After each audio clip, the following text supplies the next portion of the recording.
Hello and welcome to the Vandy Sports Podcast. I'm your host, Chris Lee. Our guest today, Willy Daunic of 102.5 The Game. This show is sponsored by the Well Coffee House, which turns coffee into water. The Well is a coffee house with a mission to bring clean water to the world. To date, over 30 communities now have access to safe water, health, and hope across the globe. You too can make an impact by visiting a Well Coffee House location today. You can find those in Brentwood, Green Hills, downtown, and Bellevue. More information can be found at wellcoffeehouse.org. The Well Coffee House, where coffee changes lives. We also thank our co-sponsor, Wellspire, Nashville's Learning and Development Center, which is located in the Gulch. Today's news presented by Sutherland & Belk, a local injury law firm committed to helping those who have been injured in accidents. If you or someone you know has been in a wreck or other accident, reach out to Sutherland & Belk and see what your rights are. You can find all their contact info at sbinjurylaw.com. Vanderbilt 90, Austin Peay 72. That was your basketball final from Wednesday night. The Commodores are now 3-1. Aaron Nesmith scores 26. Scottie Pippen Jr. with 21. Saben Lee with 19 points and a career-high 9 assists. Our guest line is presented by Boll & Branch, started by Vanderbilt graduates Scott and Missy Tannen. I've slept on those sheets for years. They're amazing. Had no clue how comfortable they could be till I got them. They are fair trade certified, meaning they are made under safe conditions by men and women treated and paid fairly. Try them for a month. You can return them for free, but you won't want to. Once you get the sheets, try the mattress. That was voted best mattress of 2018. Go to bollandbranch.com, that's spelled B-O-L-L, enter the promo code Vandy, and get $50 off your first set of sheets. Willy Daunic joins me now, thankfully this time in town, and Willy even got a chance to watch Vanderbilt's victory over Austin Peay on Wednesday night. Willy, thank you for joining us. Hope you're doing well. I am doing well, Chris, and you're right. During hockey season these days, it's not as easy for me to get over to Old Memorial Gym, but it's always a pleasure for me to do that. So I got a chance to take it in last night, and it was a good win for the Doors. You know what's interesting? I want to circle back to the Austin Peay game specifically in a minute, but it's interesting to me how this is, well, I guess the Richmond game they lost, but in the other games, it's been close, and Vanderbilt's really pulled away from, say, the 5 to 15-minute mark of time left and made the scores that they're winning by probably a little larger than is indicative of how the game was played. What do you make of that? I think that, especially with this particular team, a team that is not going to throttle you with talent, that it's like a lot of college basketball games are played. I think if you watch a lot of college basketball, the saying that my coach, Eddie Fogler, used to say all the time is the cream rises to the top. It takes time to put teams away. I thought it was a good job last night by Vanderbilt to sort of bob and weave through that first half where they had a lot of foul trouble. They were behind some. They kept their poise well. They found a way to get back even have the lead at halftime, and then it took time to pull away in the second half. But usually over 40 minutes, the better team wins if they do the right things. Or if, presuming that the other team, and I thought this happened to Austin Peay a little bit last night, they were hot, they felt good, but they hit the wall, somewhere between, the 8-minute mark to go down the stretch, they started getting tougher to hit the shots that they had hit earlier in the game. Two things are sticking out, and these are just small sample size observations against teams that aren't at the level they're going to be playing. But two things we thought might be issues would be point guard play and three-point shooting. Well, last night, Saben Lee has a career-high 9 assists, and Scottie Pippen has 3 with no turnovers. Saben only had 3 turnovers, which when that's offset by 9 assists, that's a good number.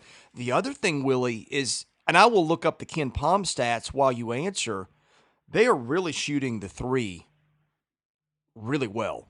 And not just shooting it well, but hitting a lot of them. Those are two things that we did not expect this team to have or to be. Yeah, that's encouraging. I agree. I knew that Aaron Nesmith could shoot threes and hit tough threes. I think there's in college basketball today.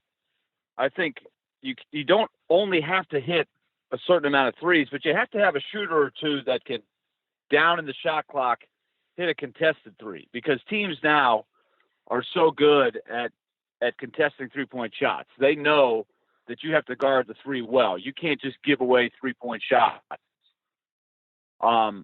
So it is encouraging. I still want to see as time goes on. I do think there are going to be nights where it's a lot tougher to hit as many threes as they've been hitting. They're going to be facing much tougher defenses. But Scottie Pippen, the more I watch him, he's got a nice release. The other two freshmen, Dessou and Wright, I'm curious to see if they can hit threes. I think Dessou is going to hit his share. He's long. I think he'll be able to get his shot off. Wright was the guy that caught my attention last night. He played a pretty good second half. In fact, a really good second half. And so that'll be good for his confidence. I think the freshmen are going to have some ups and downs throughout the year, but I think it's encouraging that all of them have, some good quality minutes under their belt and some success that they can build off of. Okay, I found the 3-point stats. This according to Ken Pomeroy this morning. They are 33rd nationally in 3-point percentage at 40%. Did not realize this. 7th nationally in 2-point percentage. So an effective field goal percentage there of 60.8, which is outstanding. Again, consider the opposition, but all you can do is play what's in front of you, and so far this is a big improvement. Not shooting free throws well, which Jerry Stackhouse mentioned last night, and they are 18th in the country in amount of 3-point field goal attempts to field goal attempts total.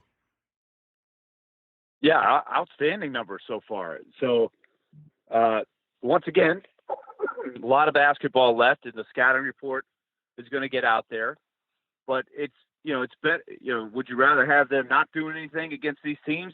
I think it's really good that they're experiencing some level of success, especially relative to last year where they had literally zero success. So the building blocks are starting to get there. So that's a really good sign. I think one of the things, the reason why the percentages are up, I think they're doing a really good job of spacing. I think, when you start looking at their sets, what are they doing? It's not anything overly complicated, but it's really good spacing.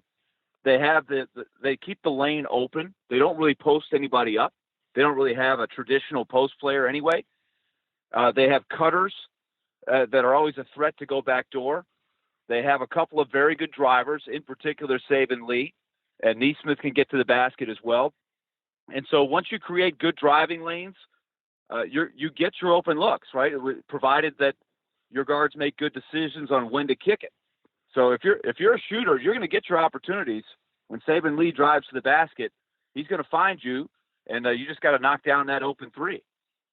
You used the word cutters, and I'm flashing back in my mind to a quote that Jerry Stackhouse or someone I think made last night after the game, that they did use cutters. And I remember Dylan Dessou got wide open, got a feed, and threw one down on a dunk. Saben Lee took a pass from Scottie Pippen at one point and threw one down. It seems like cutters in motion in that sense were not something that they used a lot last year. And between that and pushing the ball in transition, the quality of their looks seems to be a lot better than it was a year ago. Yeah, and once again, you have to ask, what happened after Darius Garland got hurt? There was so much that they tried to set up around him and his ability to go off of the ball screen. I think what I'm seeing so far, I'm seeing less screening on the ball from Vanderbilt and just more of, some, like you said, motion. And they've got some different variations of how they get into the motion.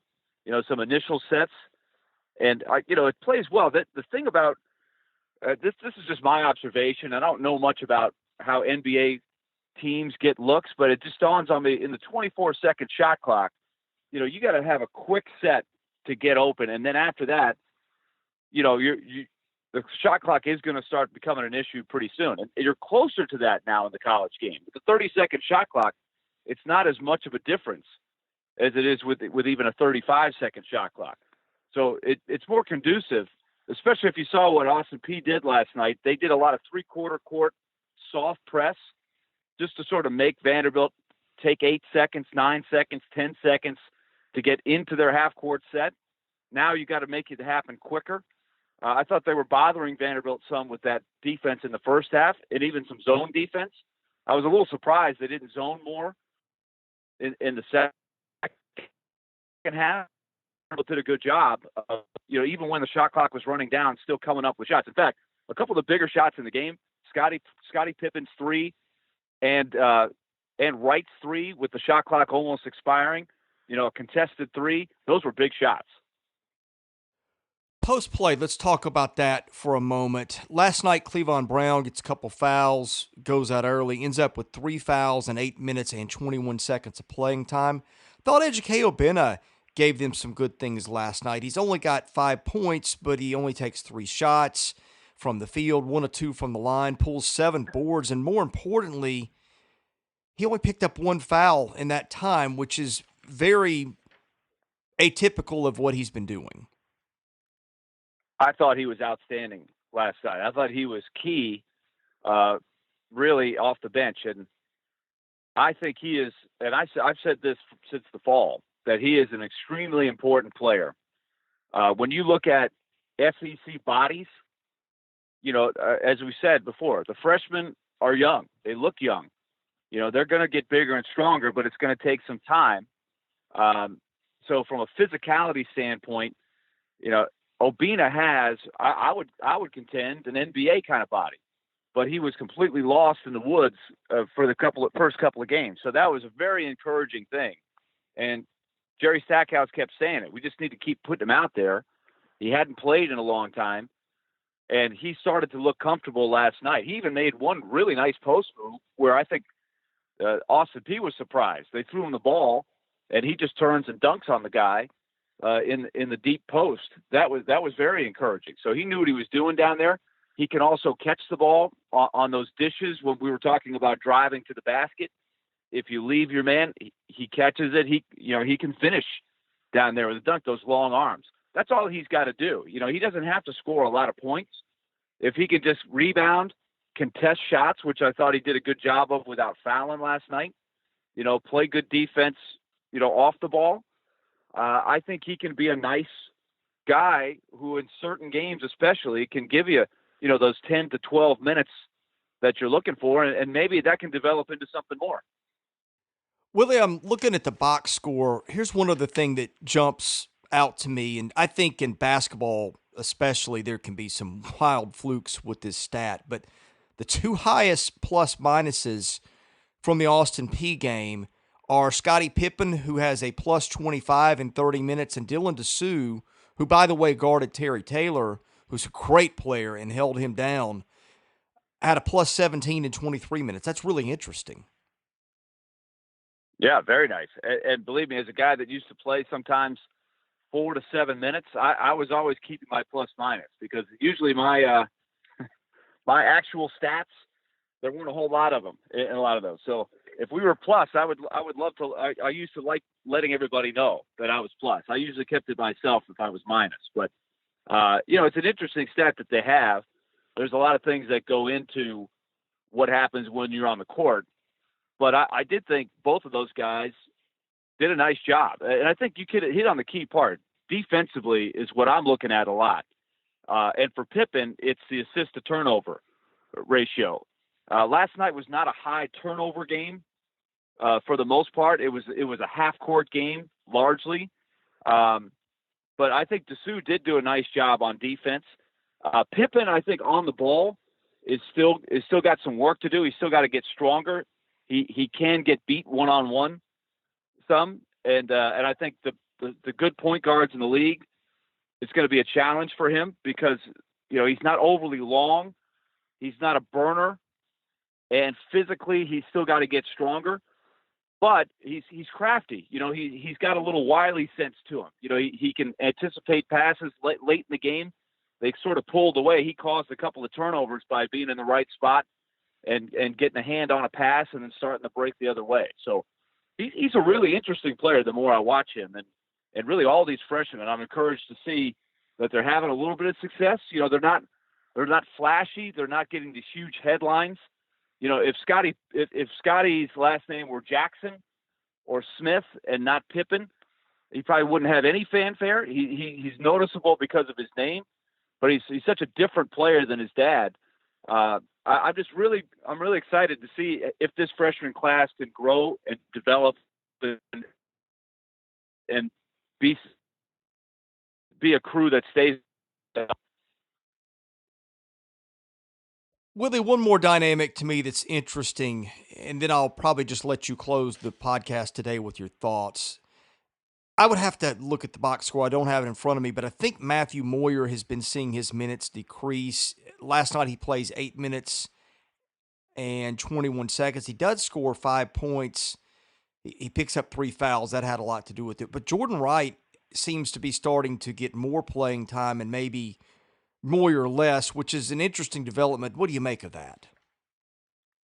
I do think last night with Cleavon Brown and Matthew Moyer, the fouls kind of just ruined their night. You know, they got a bunch of fouls, and Coach Stackhouse, I thought it was interesting. You know, Stackhouse in the second half, he just rolled with the group that was playing well. You know, he did not stick. Some coaches do sort of stick with the rotation, regardless of who's hot. But I think they saw they had some good chemistry going with Wright in the game. And for a long stretch there, Obina in the game. There was a stretch where Aaron Neesmith was out for a little while, and they played very well with him even on the bench, which was encouraging. And once again, we temper expectations because you're playing Austin Peay. You're not playing Tennessee or Kentucky. But I'm just looking more big picture here. It's just nice that you had something like that. I think there'll be plenty of nights where Moyer has an opportunity to play. But I think it's a good sign that you have to sort of earn your minutes. But it was funky last night because of all the early fouls and sort of the juggling they had to try to do to get to the half without anybody picking up 3 fouls. Yeah, and going back and looking at the Richmond box score, Moyer played 9 minutes, Wright played 15. So you hate to say 2 games is a trend, but you do wonder if that's not where this is headed. Yeah, and it remains to be seen if Wright can continue to hold his own defensively. I think we've seen enough of Moyer going back to last year. He's capable of hitting the 3. He can make some nice plays for you. But I think, is he going to turn into a super SEC player? I don't know. I think his role is pretty set, and that's not a bad role, right? He's a serviceable guy that can help you.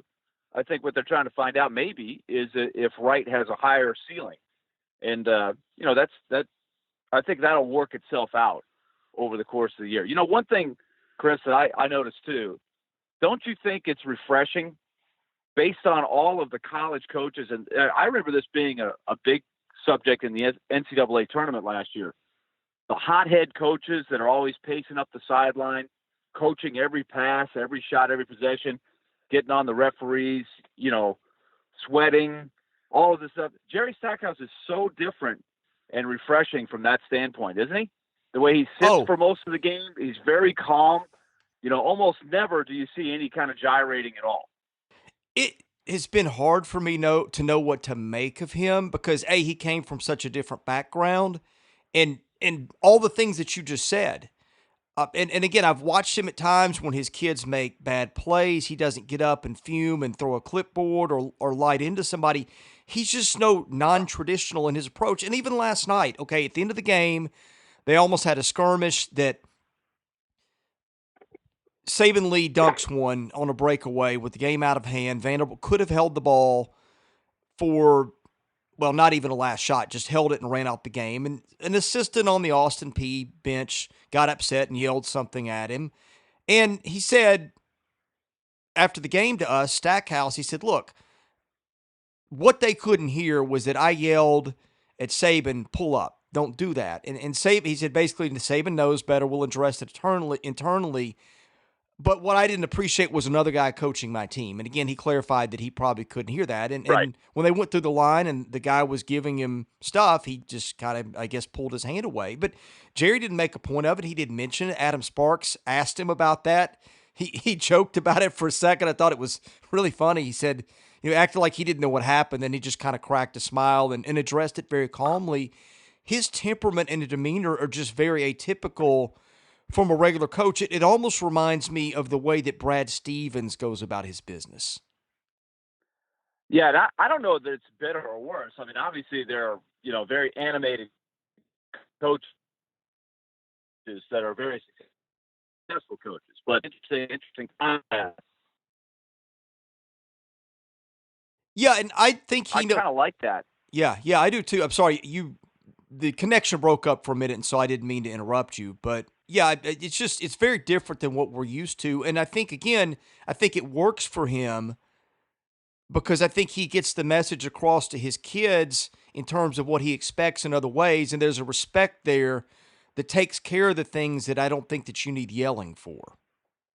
Yeah. I think that's a good thing. Maybe, I mean, he's going to have to figure out what buttons to push with particular players, but I do like that. You would have to imagine that playing for him, you're not going to, if you throw the ball away, you don't anticipate. I saw, like, for example, Austin Peay's coach was the opposite. He's a Frank Martin assistant coach, and he was a lot like Frank Martin, right? As soon as the guy turns the ball over, he knows the coach is going to start yelling at him. And so, again, there have been a lot of coaches that have been successful doing it that way. And let me say this too, Chris, about the end of the game. I was really surprised that Saben Lee went ahead and dunked it. I mean, that's basketball 101. I think it's a very known thing, especially for a guy like Saben Lee, who's played college basketball for a good while now. Once the shot clock is off and the game's over, you're not supposed to shoot, let alone dunk. So that was a no-no. I don't know what got into Saban's mind there. He's not known for that kind of stuff. He's not a hot dog.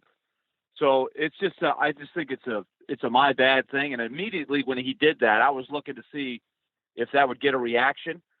And so I think Coach Stackhouse handled it well because he stuck up for his player. He wasn't going to let the other team, make the point that he knew himself.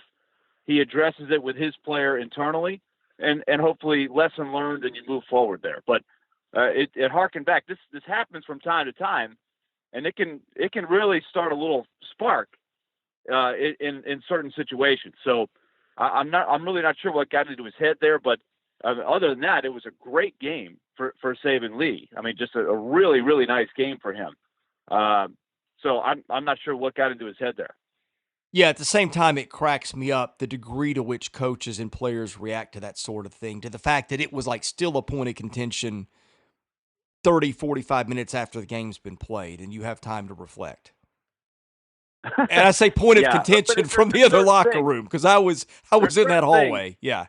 Like, I think every sport's got one of those, right? In hockey, it would be if you shoot the puck into the net after the whistle, right? You hear the whistle and you shoot the puck into the other team's net.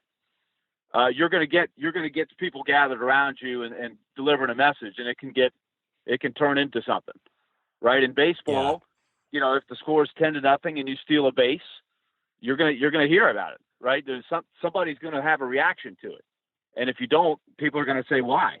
So there's certain things that will always, 10 years from now, 20 years from now, they're always going to get a reaction. And that's just one of those things. Yeah, and you would be the guy to answer this. In my mind, the biggest get off my lawn sports are baseball and hockey. Which do you think is the bigger in that regard?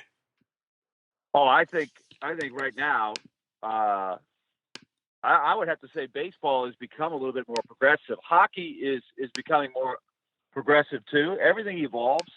But I would still put hockey a notch ahead in terms of just the traditions, how you play the game, you don't show up the opposition. I think there's still a little bit more of that in hockey than baseball. But I would agree with you. Those two are probably the still, most old school unwritten rules. There's probably more of them in those sports than any other.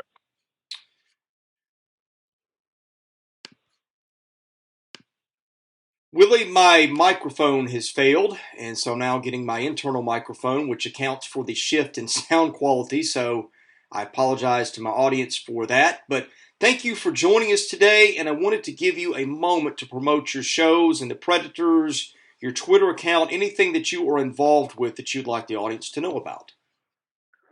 All right. Well, we have our show Monday through Friday, 10 a.m. to 2 p.m. on ESPN 102.5 The Game. And a lot of Vanderbilt angle there. Mitch Light joins us every Tuesday at noon. So we hit the whole spectrum there. And on the Predators side, of course, ESPN 102.5 The Game is the Predators flagship station. I'm on the TV broadcast, Fox Sports Tennessee. We got to get the Predators out of this little funk they're in November, but there's a long, long way to go, and they'll bounce back here soon enough. I am confident. And our next broadcast, I've got a Thursday night home game against the Vancouver Canucks, and then it's a home-and-home first two matchups with the defending Stanley Cup champion and big division rival, the St. Louis Blues, Sunday in St. Louis, and then Monday back at Bridgestone Arena. Willie, thank you so much for joining us, and we look forward to you joining us next week. You got it, Chris.